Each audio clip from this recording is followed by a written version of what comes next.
There's a market for just about everything nowadays. There's an equity market for stocks, there's a forex market for foreign exchange, and there are commodity markets for agriculture. However, one thing you may or may have not asked yourself is there a market for your energy? Now, I'm not speaking about electricity or petrol. I'm talking about your metaphysical energy. Now, before we get into this, it would probably make sense to explain what I mean by metaphysical energy. So, let's put it this way. Metaphysical energy is any charge which you elicit as a result of holding on to an emotion, a thought, or a trauma. Now, some of you may say that sounds a bit woo and sounds a bit far-fetched, but let me decompose this a bit further. I'm sure some of you have been to a party and maybe you saw one person sitting on the couch there who wasn't talking to anyone and basically was just fobbing everyone off, and you may have looked to this person and looked to your friend and said, oh hey, what's wrong with that guy? He's a negative energy. So when you really look at it, either way, you would have seen some sort of negative energy in your life. Maybe it was with your boss. Maybe, your boss was really mean to you and maybe she, shouted at you for something really small. And you may have looked to your colleague and you may have said, oh, hey, what's wrong with her? She's a bad vibe today. So ultimately, all it really is it is an energetic, extrinsic excretion from someone's energy field. That is all energy is. And giving you two simple examples. So all it ultimately is it's a charge from an emotion, or it's a charge from a thought which you've held on to, which led to an emotion. So that's the crux of it. So now that we've defined, energetic reactions, if you will, let's decompose and make a case for whether there could be some sort of incentive for you to elicit this negative charge which I've just run you through. So the first thing which comes to mind is you turn on the news. Ask yourself this honestly. Have you read one thing in the newspaper which is positive? And I'm not talking about that little back page where, a kid has won a trophy. I'm talking about the majority of the newspaper. When you read through it, what is it telling you? It's telling you about recession. It's telling you about what's going wrong. It's telling you about that car accident. It's telling you about every single negative factor, which actually has zero, well, I'm not saying zero value, but a large portion of these factors don't really change your life. It's just the communication of negative information.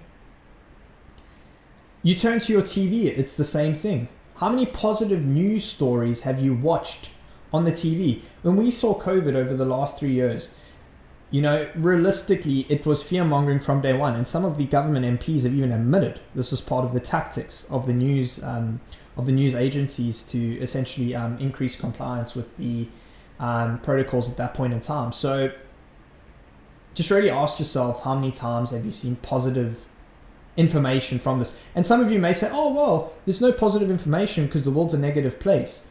However, I actually disagree. I really do disagree. I think there is a legitimate concerted effort to communicate one form of information to get us to think in a certain way. And, when people really listen to this, a good example is, CNN, they talk about all the kids starving in Africa. They talk about all this stuff, but there are never really any solutions to these things. And it's really just the consistent churn of negative information. We take it a step further now. Look at your social media, look at your Netflix, go on Netflix. See how many positive movies you can find on there. It's only horrors, it's thrillers, it's suspense. On top of that, there's also a large amount of, largely explicit movies on these stations now, to the point where it's encouraging lust, which is also a lower vibrational frequency. So fear, lust, to a degree, tension, worry, all of these things are lower vibrational frequencies. So I guess that that's a fair case from a media perspective. The next thing you really need to think about is more so from an occupational perspective. Did you know only 13% of workers actually like going to their job? You really decompose that whole situation, waking up early, sleep deprived, doing a commute to work, being a sardine in a train, pretty much being berated by your boss for deadlines. The list really goes on when you really think about the whole corporate world, the 9 to 5 at the heart of it. Only 13% of people enjoy doing that globally. So that in itself communicates that a large amount of people are not really engaged. And when you think about it, even looking at each activity, which I've just gone through the list. So you're waking up early for work. A large amount of people, if you look in the subway, they're all sprinting to work because they're worried they're going to be late. What emotion's being given off their attention? Right? They're in the workplace. You'll notice either in the workplace or when your partner or your family arrives from home, there's some days they get home, they're really charged, and you ask them why, and they say, look, I just got really tight deadlines. All of these overly tight, I guess, objectives, which are not saving lives at the end of the day. Most people in a corporate office are in the business of sending emails. Just remember that. Most people in a corporate office are in the business of sending emails. This is the reality of it. Yet these deadlines are so tight, you do need to question what emotion is that eliciting. And then, on top of that, there's a performance reviews in the workplace. It's that whole fear game, You've made a mistake. Are you going to lose your job? What emotions being elicited from performance reviews? If you notice, most performance reviews, most of the time it's there to ensure you're on your toes. This whole fear game. So, I could decompose several other areas. And I guess to exacerbate this, it's the whole thing of earning your right to live. So a large amount of corporates now have extended probation periods to essentially fire staff with no recourse. And, the end of it, how is that person feeling when they make a mistake? Just look at your colleagues when they make a mistake. Next time you or your colleague make a mistake in the workplace, just watch their reaction. And you'll notice there's such a strong charge because people are really fearful. And it's by design, because if you don't, if you make a mistake, corporations encourage you that you'll essentially be fired. And if you get fired, you can't pay your mortgage. The list goes on. As I say, every single thing I'm mentioning, in your head, think what emotional charge is being given off here. Another factor, which is probably on the list here, is relationships. So, I guess over half of people, I think it's around 52% globally. The figure changes every single day, but around 52% of people globally are divorced. So just let that sink in. That's a pretty big thing. And if you look at your friends who have gone through heartbreak, devastation, what is the charge? What charge are they giving off? Now, you might just say that's a part of life, and to a degree it is. But as I mentioned before, what subconscious programmings have actually led to these divorces, to the erosion of these relationships? Could it potentially be, the Netflix I was telling you about, which is overly lustful material? Could it be all the dating apps?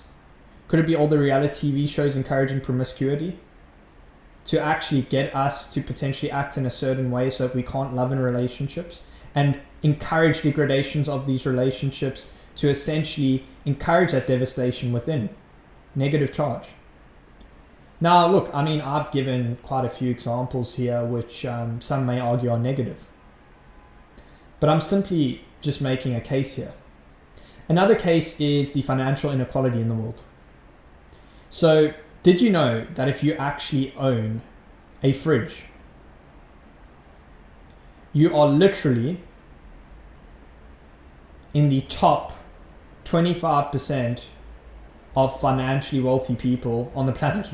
Let that sink in. So then again, same argument. What is actually being ingrained from a government policy perspective to change this financial inequality? Some people will say, it differs by jurisdiction, which I would agree about. But, you've seen people who are struggling what emotion does that elicit? And if you look around the world, look to Africa, look to Asia, there are more people struggling than not. And what emotion is that eliciting? It's a negative charge. Now, as I say, I'm not meaning to paint a dark picture here. I think there is a lot of great things on this planet. There really is. There 100% is. But at what point do we really start asking whether there could be a potential agenda to get us to react in a certain way, to elicit a certain charge? And you may be asking, like, why would anyone want me to give a negative charge? And the reason's actually quite simple. There are negative forces, negative entities, which exist in this plane, which feed off that energy. And a lot of people think the negative news, all of that, is just for clicks and money. It partly is. But it doesn't just stop at the news. It creeps into every single other area of life.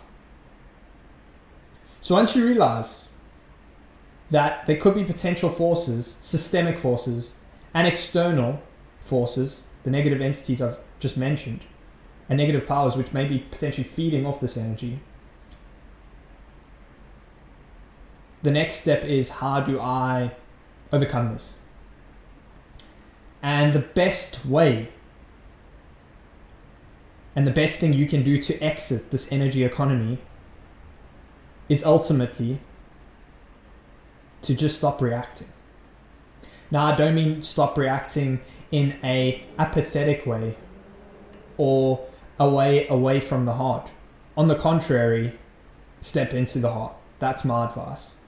But not in a way where you hold on to burdens for everyone. When you see that sad story, you hold on to a burden. Instead, acknowledge that, maybe that upsets you, but hold positive intention. The transmutation and non-reaction is what's going to essentially disrupt this energy economy which the world is finding itself in. And these negative charges which everyone's eliciting, including myself, I'm not immune to it, I'm not saying I'm above it, but they have ripple effects which manifest in the world. So I guess the point I'm making here is, if you realize that essentially an energy economy exists, and that you can overcome this energy economy through keeping your center, through not reacting to the systemic and external forces which want you to react, you disrupt the whole system.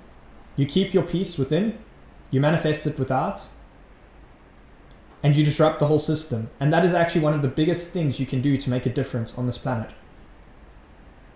So I guess you may be asking, how do I not react to this? Because it's hard. Everyone has stress in their job. I've mentioned the job. Everyone's on social media. Everyone, has relationships which may be a bit tricky in this day and age. And my honest opinion on this is, and I've said it in most of my videos, meditation is a great way to begin. And I've said it multiple times, I'll say it again, commit to it every day, 15 minutes. And really just also start focusing on subconscious programming, because a large amount of our reactions is from our past wounds, our past traumas.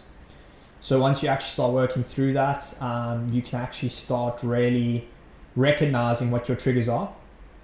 And once you know what your triggers are, you'll stop reacting.